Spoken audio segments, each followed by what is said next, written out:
gaya si Tatay Digong. Kaya nga nag-iisip ng iba't iba pang mga paraan. Andyan ka pa rin sa kabila ng kapalaran na nangyari sa'yo sa pagtatanggol sa Pangulong Duterte. Kaya pareho tayong kapalaran. Nako, yan. Parehas silang kapalaran, mga kababayan, ha? Parehas daw sila ng kapalaran ni Maharlika. Oh, pakinggan nyo! Oh, ano yung kapalaran yung dalawa? Ano yung kapalaran nyo? Maraming fabricated crimes na ginawa sa atin ang Marcos Jr. Well, siguro, Anong fabricated yun? Walang fabricated doon, Maharlika. Legal lahat yung mga kinaso sa'yo at dyan, sa kanya. Di po ba? Tuloy. so hindi mo rin maaalis sa akin na masaktan ako na makarinig ng ganyang mga Ala, mga kababayan, eto na. Ano ang maiisip nyo? Kayo po tatanungin ko, mga kababayan. Ano po ngayon ang naiisip nyo sa mga pahayag nila? Yung po bang yung may mga hinanakit na? Ano po? Ano po yung maiisip nyo pwede nilang gawin? Ngayong mga kababayan, punong-puno ng hinanakit ang damdamin nila. Kulang na lang, mga kababayan, magrunga-rungaab sila. Hindi naman bawal, Maharlika Roque, magrungaab kayo. Diba? Pero sana yung pagrurungaab nyong dardarsan nyo.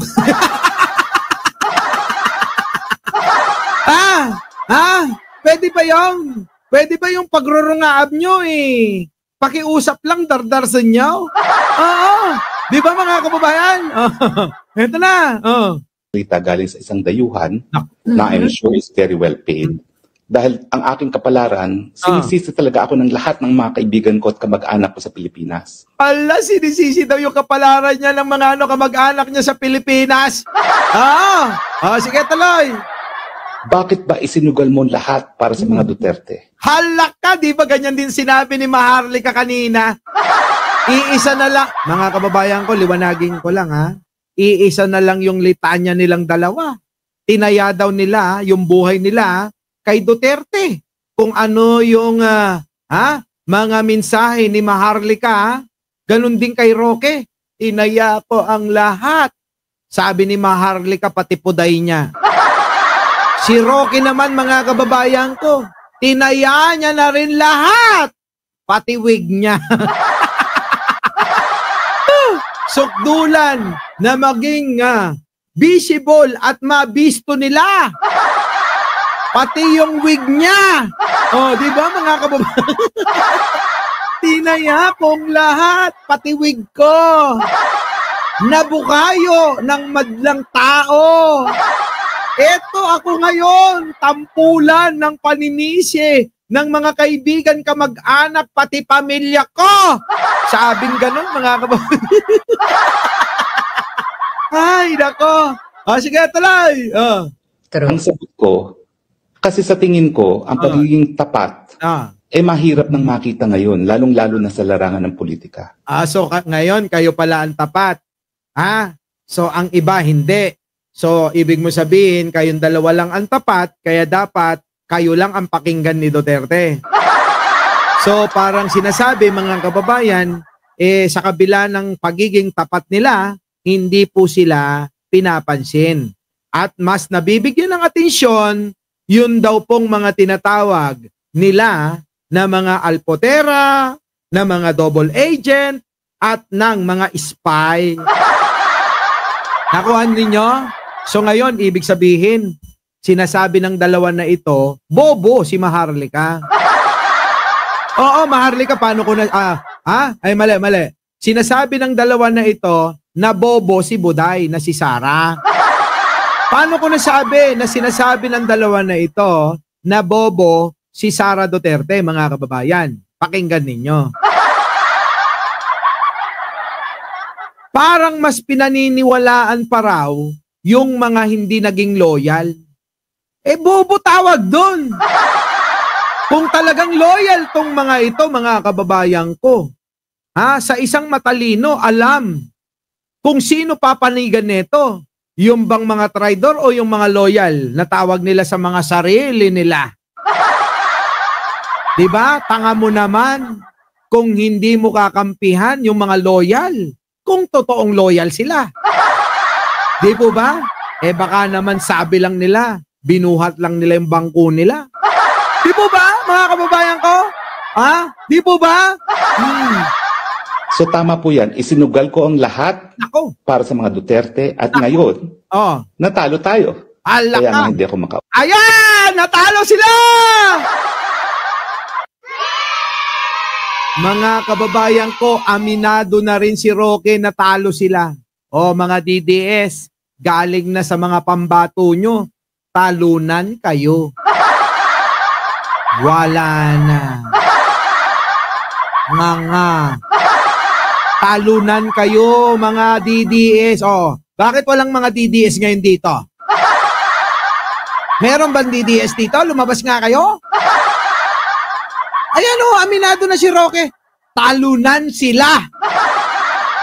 Kung yung mga vlogger nyo, isama nyo pa si Harry Roque at Maharlika, umamin na natalunan kayo. Diba? Talunan kayo. Talunan. Alam nyo ba ibig sabihin ng talunan? Hindi. Oo. Kaya nga ba mga kababayan, malamang nga ito magkatotoo itong aking pagkakaanalisa na malamang itong si Libayan magpakilala na neutral na. Dahil mga kababayan sa nangyayaring yan, naku, kapag na-associate pa yan, si Libayan na DDS na talaga yan, wala mga kababayan. Sa bagay, DDS naman talaga siya. Malamang. Maraming mang-iwan sa'yo. Di ba mga kababayan ko? Maraming mang-iwan sa'yo. Kawawa ka. Kaya ang mangyayari niya mga kababayan, magiging neutral o kaya babalik na lang kay Pangulo magtanggol. Di ba? Ayan aminado na sila, natalunan sila. Pakinggan nyo. Natalo tayo. Kaya nga. Natalo sila. Mga kababayan, talo na. Wala na. Los Valdez. Paano? Pwede na tayong magpahinga. Pwede na tayong tumutok sa love life. Kasi mga kababayan, kita nyo na. Aminado na ang mga kampo nila, natalunan na sila, nagkagulo-gulo na, nagkawatak-watak na. Di ba? Tuloy. Hindi ako makauwi, no? At ako meron nag-aabang na warrant of arrest. Lako, umuwi ka na. Umuwi ka na. Talo naman na kayo eh. Yeah. Pero hindi po ako nagsisisi. Kasi gusto ko naman matutunan ng mga anak ko at yung mga kabataan na dapat pag ikaw ay manilbihan ka na tapat. Alaka, manilbihan ng tapat sabi niya. Manilbihan daw ng tapat, bakit noon? Hindi ka naging tapat mismo sa mga sinasabi mo. Sabi mo noon, makukulong yan si Duterte. Nagkatotoo yung sinabi mo. Bakit hindi ka naging tapat doon at binabali mo yon? Wag mo nang idamay yung mga anak mo. Dinadamay mo pa yung mga anak mo rito, dinadamay mo pa. Wag mo nang buhatin yung wig mo, nasa tuktukan mo na nga eh. Diba? Ito masama kay Rocky. Aminado ng ang talunan, binubuhat pa yung wig niya kahit nasa bumbunan niya na. Rocky, tama na. Mas mataas sa'yo lagi ang wig mo. Yung piluka mo. Diba? Tuloy. At manilbihan ka hanggang hulihan. Manilbihan hanggang hulihan. Bakit hindi ka nanilbihan noon? Sa kung ano yung pinaniniwalaan mo sa prinsipyo na mayroon ka noon. Diba, Evangeline Camilosa? O baka naman dahil wala ka nang mapuntahan. O baka naman no choice ka na lang. O baka naman talagang takot ka na. Wala na ho eh. Sira na ho ang buhay neto eh. Tuloy. Kaya nga po, pilit na akong pinapauwi ni Mr. Kaufman. Pero hindi po ako pwedeng umuwi. Hindi si Kaufman ang nagpapauwi sa'yo, si Digong mismo. Si Digong mismo ang nagpapauwi sa'yo. Pinagtatabuyan ka na nga dyan eh. Di ba? Pinagtatabuyan ka na, Roque. Wala na! Wala! Ano pinagsasabi nito? Pinagtatabuyan na nga eh. Oh, tuloy. Hindi ko papayagan na mawalay kita, Tatay Digong. Anak ng pating naman talaga. Ganun ba talaga yon? Di baling mawalay ka sa anak mo? Sa pamilya mo? Para kay Digong? Naniniwala kayo ron, mga kababayan? Ako, hindi ako naniniwala. Oo, bakit kanyo? Tandaan nyo bilang mga Pilipino, kultura ng Pilipino, mahalaga ang pamilya. Pero si ano daw, para maawa yung mga tao sa kanya, iniwan ko ang pamilya ko para kay Digong? Iniwan ko ang pamilya ko para kay Duterte? Kalukuhan. Oo. Mga kababayan, ibig sabihin nung kaya niya sinasabi yan, kayong mga tatanga-tanga, kayong mga mangmang, kayong mga uto-uto na mga DDS, ganun din daw ang gawin nyo. Samahan nyo sa kabiguan ito. Nagets ninyo? Yung sinasabi niya, iniwan ang pamilya para kay Duterte, ganun ang gawin nyo. Gawin nyo nga! Uto-uto kayo eh. Di gagawin nyo yan. Diba, mga mangmang kayo, gagawin nyo yan. Mga bobo kayo, gagawin nyo yan. Ganun ang gawin nyo. Iwan nyo yung pamilya nyo. Hiwalayan nyo yung asawa nyo. Hiwalayan nyo yung jowa ninyo.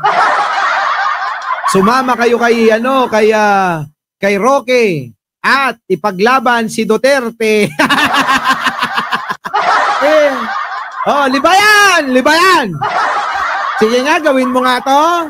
Kung talagang ikaw ay solid na nagmamahal kay Digonya, iwan mo pamilya mo. Sabi ni Roque, iwan mo rin yung pamilya mo. Sumama ka sa kanya. Magsama kayo. Gawin mo nga. Sino yung mga DDS dyan. Nananawagan po ako sa mga DDS na nandito. Baka pwede naman po i-comment nyo kung gagayahin nyo yung ginawa nito. Di ba mga kababayan? Ganon! Hindi. Sinasabi ko yan para maisip nila na etong ganitong ginawa ni Roque ay hindi po karapat-dapat na ginagawa ng matinong tao. Di ba? Dahil yun naman po ang pangako ko. Hanggang sa huli. Naks na, pating na yan, may pangako pa. Diretso mohas. Nandyan na. Diretso mahas. Magandang umaga, sir. Wrong choices sila. Inaani na nila ang mga masasamang ginawa. Paninira nila kay PBBM. Nagmadi iti ugali da. Alam mo yon ibig sabihin nun, Roque? Sabi ni Diretso, mahas, hugasan mo daw yung wig mo. Sabi ng nagmadi iti ugali da. Yun. Ang ibig sabihin nun, hugasan mo raw yung wig mo. Kasi, kaya ka siguro, yung mata mo pumupungay, naaamoy mo. Nasisinggot mo yung amoy na, kaya yan, lumalabas sa iyong mata. Ikaw naman Maharlika. Ang ibig sabihin, nagmadi iti ugali da. Ibig sabihin da kasi dalawa. Ikaw din daw. Di ba? Yaang mata mo, pwede ba? Pwedeng pakadiretso mo raw. Nagmadi, idiretso. Yan. Nagmadi, pangit. Iti, yung ugali, di ba? Yung ugali mo lumalabas daw sa mata mo. Ibig sabihin, mga kababayan, napahirap mag-translate ng Ilocano. Eto na, tuloy na natin. Sasamahan ko po siya. Nako. At dahil sinugal. Kita nyo Dear Ate Charo, sinugal ko po ang aking karera. Ipinaglabang ko po ang isang tao na akala ko ay siya ang makakatulong sa aking mga kaso. Itinaya ko ang pamilya ko, Ate Charo. Hanggang sa hinayaan ko na nga, kahit mapunta na siya sa iba. Ang aking mga anak, iniwang ko para sa kanya. Pero eto ang naging resulta, Ate Charo. Hindi ko alam na babaliwalain niya ako. Di ba mga kababayan? Tignan yan. Ang drama mo, Rocky, nakakainis ka. Di ba? Ang drama mo, Rocky. Walang ya. Kumita na yan. Di ba? Alam nyo, mga kababayan, shortcutting ko na. Shortcutting ko na etong ating topic. Kasi mga kababayan, sa totoo lang, wala pa tayo sa kalahati. Kung hindi ko shortcutin ito, malamang bukas pa tayo matapos. Oo. Our beloved Boss Mike Cervera.